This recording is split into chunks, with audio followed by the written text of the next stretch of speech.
Hello, everyone, and welcome to the third part of our Creative Conversation series about multi-dimensional creatives who tell the story of how their spirituality and their healing and creativity flow together and how they connect and the surprising journeys they've been on to get where they are today. My name is Xenia, and this series is part of my Garden of the Imaginal Substack. Thank you for being here. Thank you for listening. Thank you for sharing the work. If you'd like to deepen your own magic with us, this season we have a beautiful series of workshops called A Season of Magic. And each of these facilitators was handpicked by me because of how deeply they know their work and engage with the realm of the unseen. In October, we have Cole teaching sigil magic. In November, we have Hallie Havacan teaching about connecting to our ancestors to honor ourselves. Hallie is a psychotherapist and a psychic medium. And in December, we will be working with Lisa Kay from Middle Sister Tarot to learn about how to channel for ourselves. So if you'd like the information for that or to join us, to find out how to join the bundle or one workshop a la carte, go to mythsofcreation.com/magic. Today's guest is Joanne Suriel. We are friends, colleagues, and peers. Joanne was part of my most powerful course, in my opinion, Create Your Cosmology. And she is someone who is deeply grounding. You'll hear it in her voice. She has this presence that tethers you to the earth. And yet she's very, very open to all forms of multidimensional knowing. She practices Reiki, Akashic Records reading, and sound healing, and just put out an album called The Remembering. Joanne is someone who I really trust. She has a beautiful way of blending her activism with her healing arts. And in this conversation, she tells some really amazing stories about moving from the world of finance into the world of healing via a healing crisis, how sound first came to her as this voices of her ancestors whispering in her ears, the creation of her album, The Remembering, even though she didn't identify with herself as a musician or a singer. And this really interesting opportunity she had to practice Reiki in front of her family when someone in her family needed her to. So I hope you enjoy this conversation. If you want to connect with Joanne, you can go to her website, theenergeticwell.com, theenergeticwell.com, or you can visit her on Instagram at theenergeticwell. All of those links will be in the show notes, and I hope you enjoy this episode. Hello, everyone, and welcome back to Creative Conversations. I'm very excited today to introduce you to my guest, Joanne Suriel from the Energetic Well. And we're here largely celebrating the album Joanne just put out, The Remembering. But I also just want to use this opportunity to get to pick your brain, Joanne, and get to know you better. So thank you for being here. Thank you, Xenia. I'm so honored to be here. I'm so excited for this conversation because I have so many questions. So, what I first wanted to ask you is actually about how you found yourself in the healing work that you are doing now. Like, what was the path to your modalities that you chose? Give us the broad strokes of how you ended up here. Yeah, I mean, that's a very, very, very long story. But I'll give you the shorter version, which is still long. Don't worry. Let's start in college. So I got to college. I'm like, I'm going to be a doctor because my parents are both physicians. So start that track. But I'm like, you know what? I still am going to do what I like. So I'm going to major in Chinese because I love languages. And I'm going to do all this dance because I love to dance. So I was doing that. I was also drumming for one of my dance classes. I loved African dance, so I was dancing for one class and then drumming for another class. As I'm drumming, I start to hear this singing, and no one is singing. Like I'm look around me, I'm like looking in the class, looking at the teachers, like no one is singing, but I hear this singing. And afterwards, I was talking to my roommate about it. She was like, it could have been overtones. Like this overtone effect can happen with sound and with drums, but somewhere, something within me said, no, I know this is coming from another place in the world that I don't have direct physical access to. Maybe it's ancestral, maybe it's something from another plane. I had read a bit about Buddhism and studied Taoism, but I wasn't really super spiritual, I would say, at that point. But that always kind of stayed with me and then ended up not going to medical school, but moving to New York City, really diving into the arts while also working day jobs very consistently for 20 years, including my last 13 years in finance. So even though I was doing all of that, I still maintained my creativity through taking dance classes, through singing sometimes on occasion. And then at the end of 2019, I was basically fired from my last finance job and was in a place where I was so physically broken and in pain. I had been diagnosed with rheumatoid arthritis. I was prescribed a walker, chemotherapy grade drugs because of the amount of pain that I was in. And I didn't want to do that. Like, I didn't want to do the conventional meds, even though I don't judge anyone for doing that by any means, but it didn't feel right to me. And I, by that point, had been studying Reiki. So I was like, you know what? I'm going to take some time off. I'm going to open a Reiki business and then I'm going to write because that's like my dream job is to be a writer. So that happened. 2020 happened. And then it was like, oh, this is interesting. I have all this time. And then I had this pandemic unemployment that helped me sort of continue my studies of Reiki and then the Akashic Records and then sound healing. And then they all kind of combine together to my offering now, which I call the energetic well. And I do that with energetic well readings, which is this combination of the Akashic Records and then we seal and heal that Akashic Records reading with Reiki and sound. And then I have a group session, which is similar, called Energetic Well Sanctuary, where I share with the group the collective energy and then do this sound and Reiki healing for the now. It's all very much based on the present, but I think those experiences of going through a lot in terms of not just the physical pain, but then emotional pain from processing childhood trauma and all of that was really be in the world. Wow, that's such an interesting story of like having this career for so long and having it abruptly shift, and then also to experience all these health problems as you're studying all these healing modalities. So I kind of want to zoom into the moment of starting to work with healing modalities that are not Western medicine. And how did you find the relationship between your physical pain and the healing modalities you were trying? And how did that inform what you decided to offer yourself? Yeah.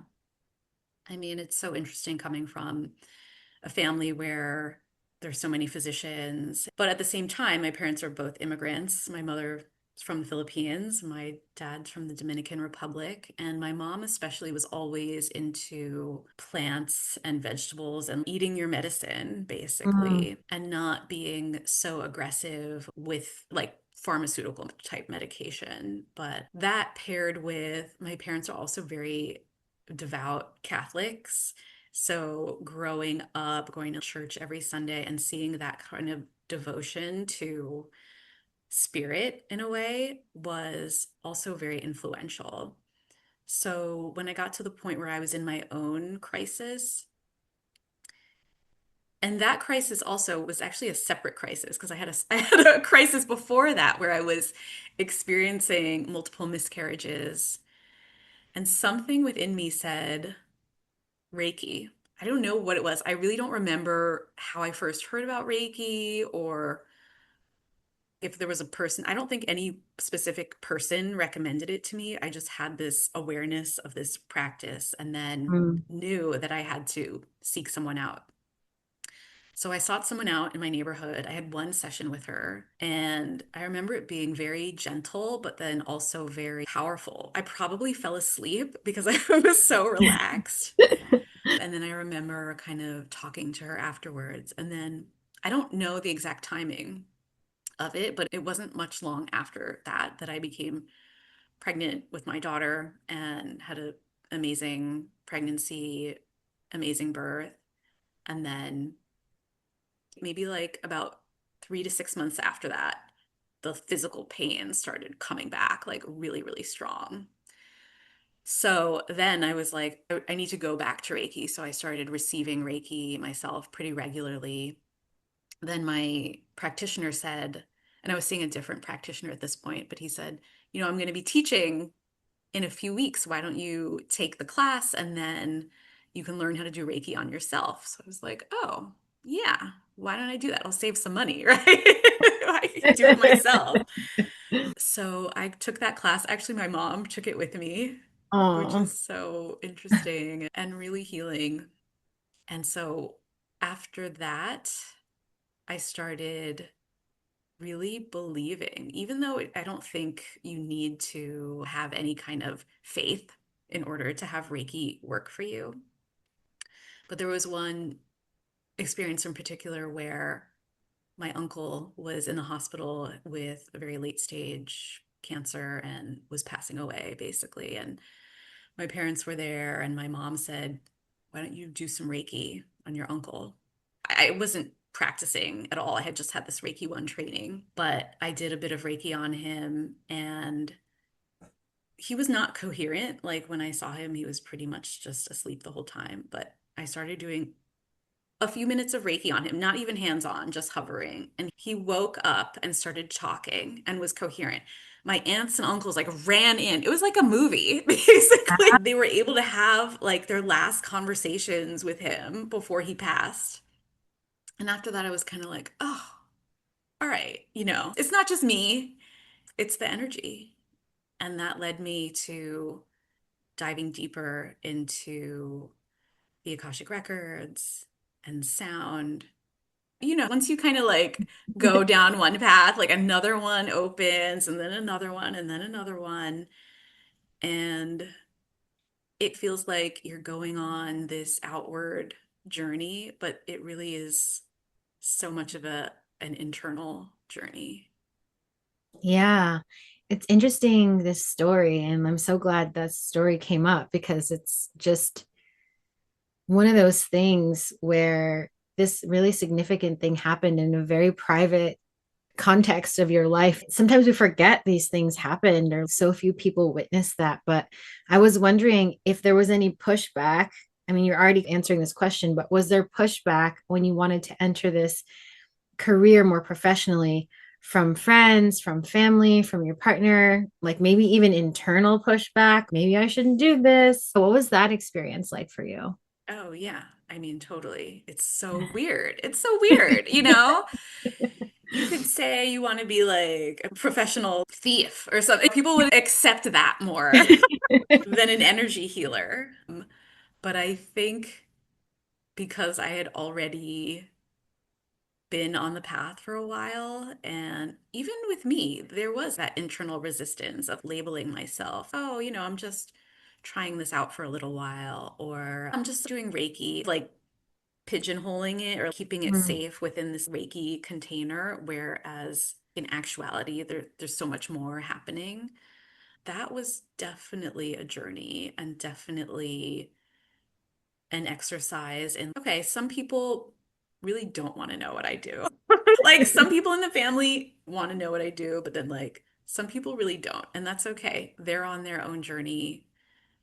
I'm on my journey, and thank goodness I've had so many beautiful influences and models of people like coming into their own gifts, like you, Xenia, just being on this journey of being yourself and having that be such a gift to others. Well, if in the moments where you were starting to be more experimental with your gifts, how did you talk yourself into giving this a try? How did that unfold? I think it was listening. It was just an experience of listening. And then I think the more I tuned into my own listening, it was like the more the doors opened up or the opportunities opened up for me to be like, oh, can I offer a group session here? And then it was available. It was like things were just waiting for me to say, okay, I'm ready. And I'm able to. Like, oh, can I offer Reiki sessions here? And then that opened up. And then when there were some shifts and I was able to say, oh, you know what? Let's call this energetic well sanctuary because that's what it really is. It's not just Reiki and it's not just sound. It is like all these other things happening. So I think it was a process of listening to that, like listening to when maybe the environment was ready to meet my need. Mm, But then also, maybe it's when I come into acceptance of my need and my being that the environment, like that frequency, comes into coherence. You know, yeah, it's like a totally. dance. Well, I'm actually really curious when you started practicing Akashic records, because it's like my belief that when we interact with these different streams of consciousness through modalities or through whatever we're doing, that as we are vessels for different, I almost want to say technologies, energy streams, that it changes us and that things transform within us as we're offering this work to others. And so with Reiki, I feel like there is a sense of gentleness and spaciousness to give the other person to let them have their experience. But Akashic Records to me feels so connected to vastness, and it feels very ethereal, and it feels very just wide. And so when you started to practice that or learn Akashic Records or offer it, did anything shift in your experience or your energy? Oh, yeah, absolutely. 100%. And I first opened the Akashic Records. I remember it was April of 2020, which was a very potent time. That was just a huge shift. It was like a quantum leap in my own energetic sensitivity and my own ability to notice and feel and see and also shift my reality, in a way that most people are still kind of not necessarily aware of. So the Akashic Records, even though it is an ancient practice, even though it has this sort of newer awareness in the modern day, I feel like it's coming into our awareness because we're ready for it and we're ready as a collective to kind of soup up our spiritual growth. So, yeah, for me, it opened so many doors. I mean, I was doing that even before I started incorporating sound healing into my work. And I think it's also because the Akashic Records it's like a vibrational collection. It's so intangible. With Reiki, you can really feel it, especially if you're doing in person. You can feel like the warmth and the energy on your body. But with the Akashic Records, it's like more multi-sensory. And so with that, I think with any kind of like multi-sensory experience, you're also accessing multi-dimensionality. So that just opens up your mind, your body, your spirit, your emotional capacities to be able to receive more, process more, Yeah, it's such a gift. Yeah, I'm gonna take us probably into the weeds right now, but I'm just really curious about this because I've had different teachers talk to me about the Akashic records, and the only kind of Akashic records training I've ever done in a more formal way was actually galactic Akashic records training, which was all about reading people's star past lives. And that's not something I offer, but I was trained in it. And the person who taught it to me, who's named Manu River, she talks about going into the Akashic records as a healing of your DNA and a healing of different timelines and maybe even a shifting of different timelines. And I'm sure different people have their different experiences and perspectives on this within Akashic Records reading. But what is your sense of what's happening there? And I know it's a mystery. So, Yeah, it is a mystery, but I love when people articulate from their own perspective because I never thought about it necessarily healing DNA. But once you said that, I'm like, oh, yeah, of course. Of course, it's healing our DNA. Of course. Because when you enter into this frequency, it is one of balance, it's one of coming back into harmony. And so when you're in that place of harmony, so many blessings can enter your life. Like you could come see me for a reading and we'll talk about one thing in particular.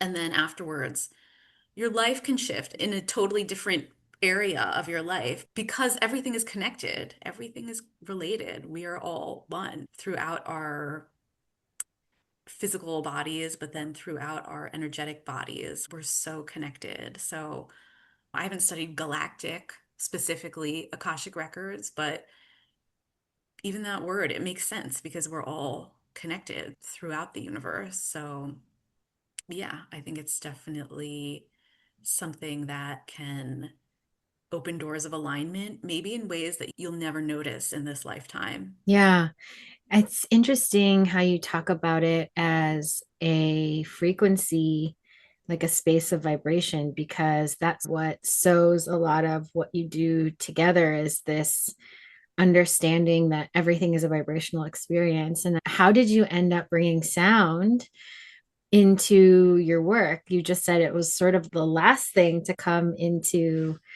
your space holding. So, what made you decide to make that take up more space in your practice? Yeah. I mean, it's interesting. Even though it was the last thing to come in professionally, it was one of the first things kind of like pushing me on that spiritual journey was like hearing while I was drumming the voices of my ancestors. So hearing that, and that was through the sound and through the frequency of that experience. And also, it even brings me further back to when my family would go to church and being in that space, even though there are a lot of like problematic a lot of problematic things with church. What I always loved was the singing and the songs and when everyone would be in unison of these chords and these vibrations and that would really elevate. It felt like just an elevation of the energy of the room. So, yeah, it felt like a natural progression to add in sound because it's so primal, especially the voice, which is something that I guess is a little different from the sound healing that I practice. Like I use my voice a lot compared to other sound healers. And that's because the voice is so primal. It's so, so healing. And it goes back to when we were in the womb. There's studies that show that babies in the womb can recognize the languages of their birth mother, even the voices of the people who they're regularly in contact with. They can recognize different languages within the womb. Wow. Yeah, because of the sound frequency and the cadence and the differences in tonal vocabulary. So it just made so much sense to me because even though Reiki has this very gentle, beautiful frequency, and the Akashic Records is this more like ethereal frequency. Having that ability to hear what is coming through is also so powerful. Yeah, I imagine with sound and using your own voice, I can imagine there's probably a little bit of trust that needs to be built to let out what wants to come out without trying to make it sound like whatever we think singing is supposed to sound like. And I actually remember the day in the online spiritual membership that you and I met in by Deborah Hanna Camp, known as Mama Medicine. It was called Space by Mama Medicine, and it was only in existence, I think, in late 2019 to early maybe 2022 or 2023. So it was like right in that pocket of time. But I remember the day that you first sang in that space and hearing your voice. And I guess I'm wondering two different questions. What was it like to allow yourself to be heard by other people in singing? And also, what was it like to let yourself hear your own songs come through for you? What was that process? Oh, yeah. I mean, that was a very multi-layered process as well. And I think like around that time, I actually was doing another online singing thing, which I had in the back of my mind for 20 years, basically, which I was taking this flamenco cante singing. And I remember when I first joined that cante class, I never considered myself a singer. Even now, like I don't really consider myself a singer. But something about the music really drew me in. And I studied flamenco dance in college. So this was like 20 plus years ago. And then I also was studying the music of the Afro-Cuban diaspora, as you do.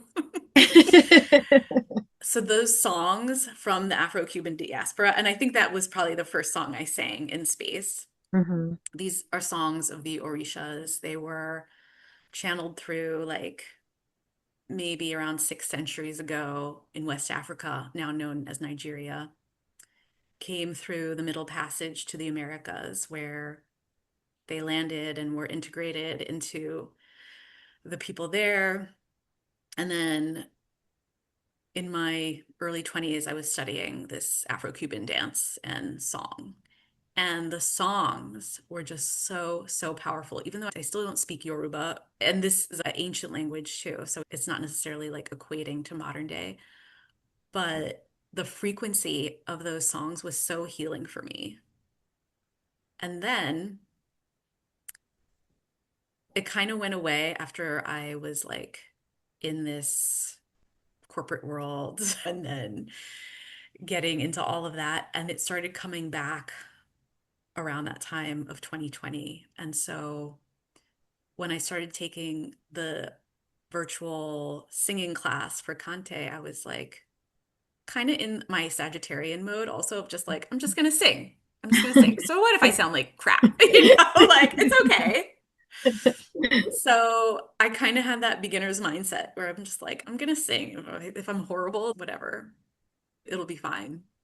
So that was my mindset in that. And then with the space community, I remember the way that Deborah, her songs, I find so powerful. Like, even though they sound so gentle and so melodic, they have their own inner strength, like a gentle strength that I find so balancing. So when I saw she had this offering, oh, Song Circle, yeah, of course I'm going to go there. And then there's opportunity to share. So I was like, oh yeah, of course I'm going to share.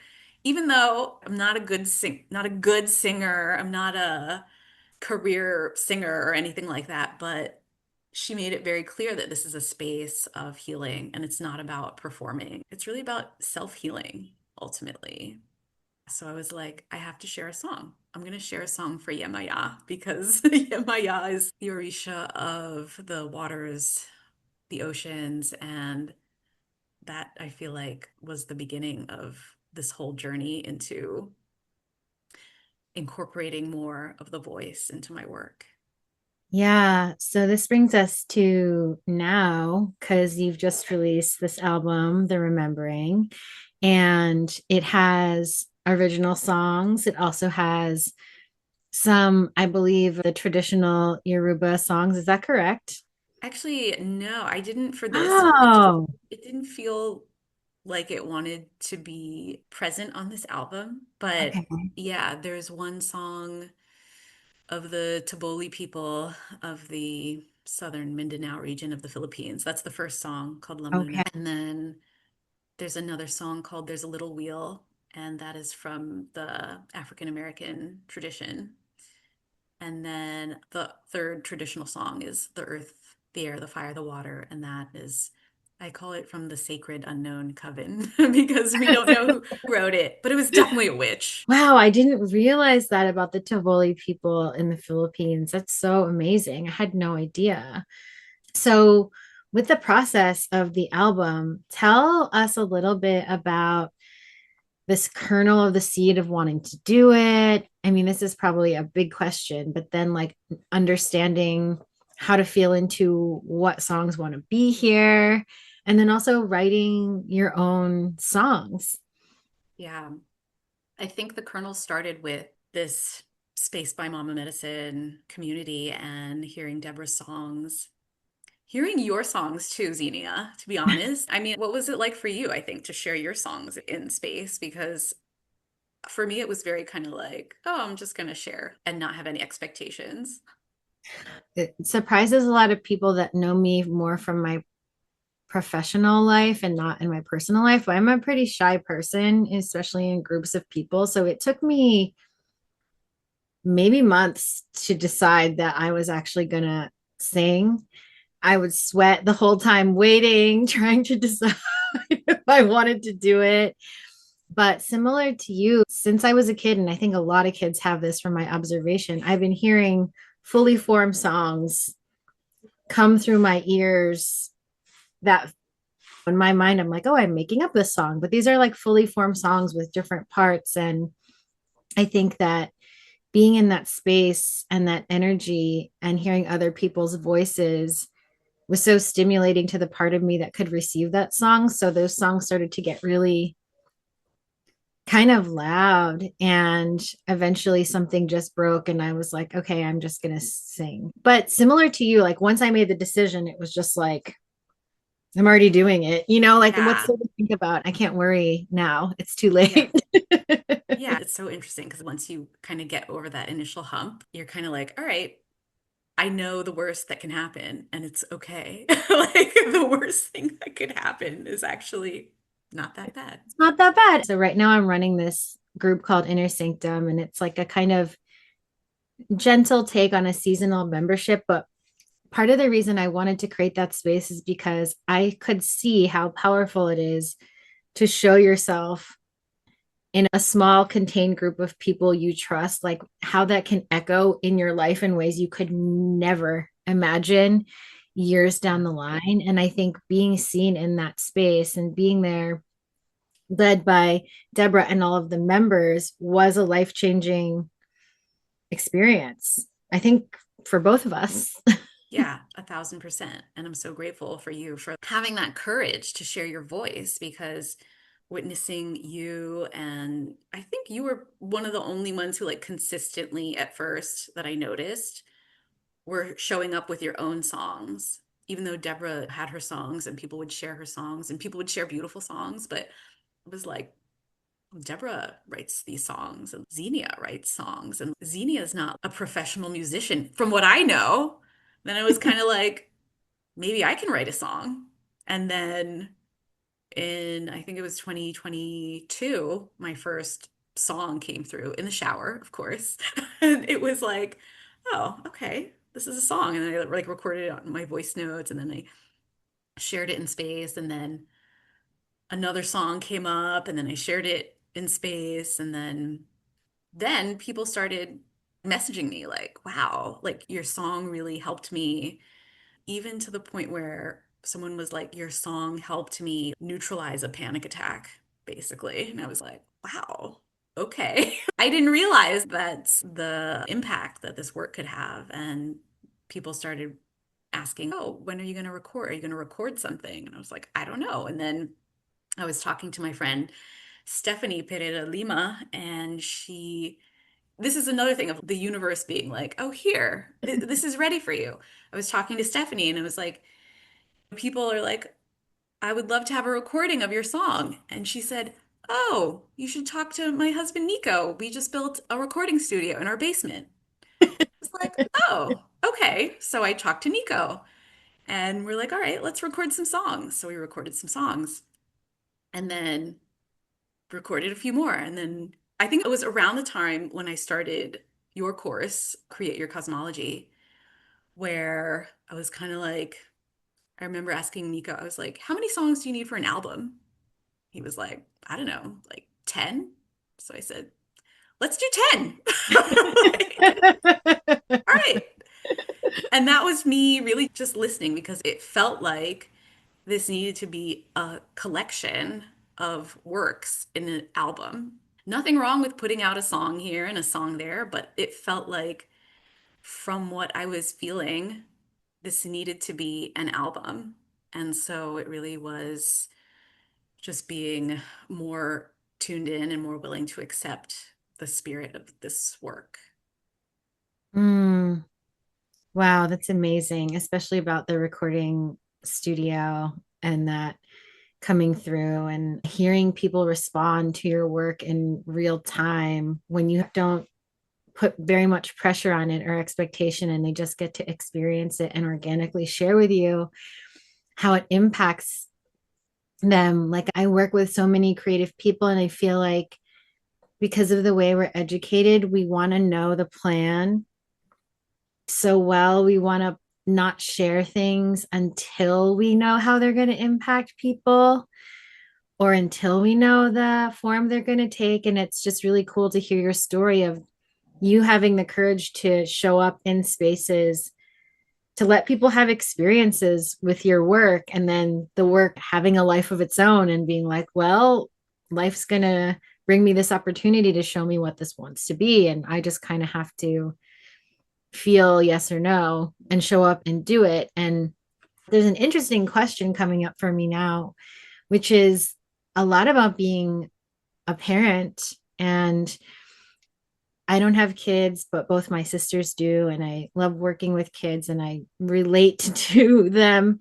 And I feel like when you talk about listening, it feels like such an important time for us to learn what it means to listen and to pass that skill on and or like the example on of what life can be like Yeah. when you are willing to listen to yourself. And so I'm curious about if your role and experience as a mother has had any impact on your healing work and or this album. Yeah. I mean, 100%. I love this question, even though I haven't really thought of it. But I think that it has, because being a mother or being even like a mother figure to someone is such an initiation and such a revelation because kids will let you know if you're not listening to them. You know, they'll let you know if you're actually not listening, if you're just kind of going along. And for most of my life, I think I thought I was a good listener because I was pretty quiet. But I later realized I was really positioning myself in those moments of quiet. And I wasn't necessarily listening, but more trying to participate in a way that would not make me look like a fool or like I don't know what I'm doing. Mm. So once I became a parent, and especially once you become a parent to a child who's like having fully formed conversations and can really call you out, that was a revelation. But also in terms of accepting my gifts and my voice and not wanting to alter or change the things that are coming from me because you look at every child and every child is so different, so unique, so brilliant in their own way, no matter who they are. And kind of having to turn around and be like, if this is the way that I want to look at my child, if this is the way that I want to look at every child, I have to look at myself this way also. I have to Mm. parent myself, nurture myself, and be in full acceptance of myself. So that was a journey, a huge journey. And I think that was also something that came up that I noticed when I was in your course, because speaking of listening, there would be times where Nico would send me, I would go to record in the basement, and then he would send me the tracks. And there were periods where I wouldn't listen to the tracks for weeks. Not because I didn't have time, not because I had too much going on. It was like there was fear there. Like, what is this going to sound like? Like, what am I going to sound like? What is it going to say about me to have this work out in the world? And being in that container, which you led, which was all about, for me, it was all about redefining and questioning reality and the labels that we don't even realize we're labeling ourselves with in terms of what's real, what's the truth, and who am I? Being able to kind of like break that down and then rebuild it in this process was so healing. Mm. So, in terms of parenting, I feel like we're doing that every day with kids. Even if you're not parenting, if you're working with kids, there's this constant undoing and then rebuilding of who they are and who we ourselves are. Yeah, that's beautiful. Yeah, this reminds me of a question I wanted to ask you because I think of you as someone who can braid together taking action in the world to create the world you want to see from a spiritual place, but also from a grounded human space of activism. And as both of us know, there can be a lot of really strict or rigid ideas in both activism spaces and spiritual spaces. And then when you are in the crosshairs of both because you care about both perspectives, it can sometimes feel hard to weave the two together. And I think that there is something about your energy that I've noticed when I've worked with you, that I've noticed when you and I are helping support Deborah for an event, that you just have such a grounding impact on people. You have this energy of a group grounding cord when you're in a space, and it's so helpful and it's so balancing, as you say. So, I guess what I want to ask you is what is your advice or a little tip for people who are both very spiritual, dream of a better world, but also see the world for what it is and sometimes want to do something about that? Yeah. It has been a journey, to be honest, especially now, like this year, Yeah. especially. I've felt like an activist really for my whole adulthood, I would say, but in different ways. And then also a spiritual person, like my whole adulthood, probably. And so that's like a while. It's a long time. And I've come to see that there's so much that the spiritual can learn from the earthly, and then that the earthly can learn from the spiritual. So we need to have those two support each other. Like they don't have to be in such conflict. And we talk about like spiritual bypass and all of that. Okay, but at the same time, sometimes you need to take a step back and not be involved in every single protest or every single action that takes place, because a lot of it is distraction because there's so much ego involved and there is so much like unhealed energy around. And then even in the spiritual spaces, there are people who are like fully practicing healing wellness, also like deeply unhealed actually, and not grounded in like the own practices that they're practicing. So I guess knowing both sides and then looking at them and seeing like, okay, how can this benefit this person? And then how can this benefit everyone? So for me this year, I really had to step back from some of the media stuff because the media is so polarizing and so chaotic, like chaos inducing. Mm. And then like being in New York City, there's a lot. There's a lot happening. Agree. So I've had to really step back from like the news and social media, but participate in my own way. So I still do postcards to voters because I can write postcards to swing voters in swing states who I know maybe care about wanting to further an agenda that feels to me more balanced.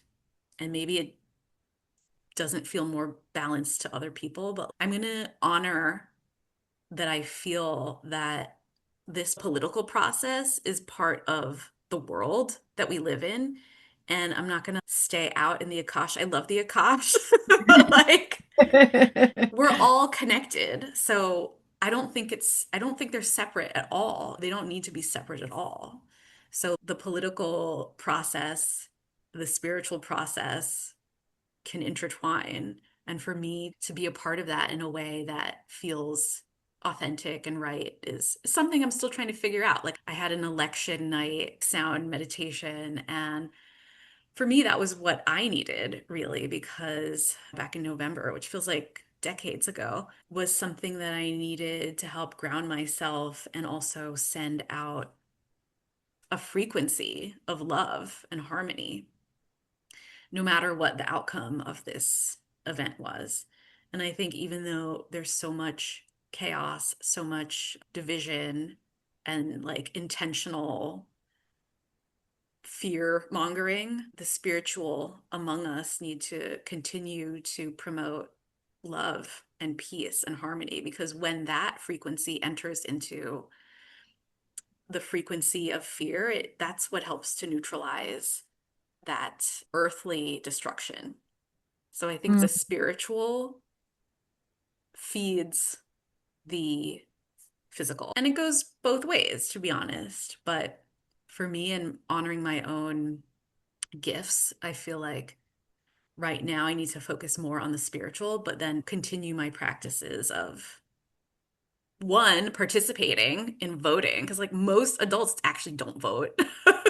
And then two, advocating for people that I believe are going to bring more harmony into the world.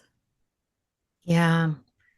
Thank you for that. I feel like that is really grounding and helpful for people to know that they can move through different seasons of things and find ways to participate in their own way. And that doesn't have to be an exact carbon copy of someone else, or it doesn't have to be their whole identity for them to participate in the spiritual world or the political world. So, thank you. So, as we come towards the end of our time together, I wondered if one, is there any kind of message that's coming through that you want to leave as a parting message with us today? And then two, what are you up to? Where can we find you? How can people work with you? Ooh, I think the parting message is really to listen. Just listen, even if it's taking 1 minute of your day, which I've done, like a 1 minute meditation, tuning in, because when you do that, gosh, just being in that present moment with yourself creates so much balance. And we need more balance in the world, obviously. And where can people find me? You can find me on my website, theenergeticwell.com, on social media at The Energetic Well. And yeah, listen to the album on Spotify or all streaming platforms. And yeah, I'm just going to be sharing more, hopefully in the coming months, about some updated offerings. But I have virtual and in-person one-on-one and group offerings on my website too. Okay, amazing. We'll link everything in the show notes. And yeah, I highly suggest you all check out Joanne's album and sessions. She regularly does in person work in Long Island City. So if you're in the New York City area, you should totally come. And just thank you, Joanne, for your time and for sharing of yourself. And thank you all for listening. Thank you, Xenia.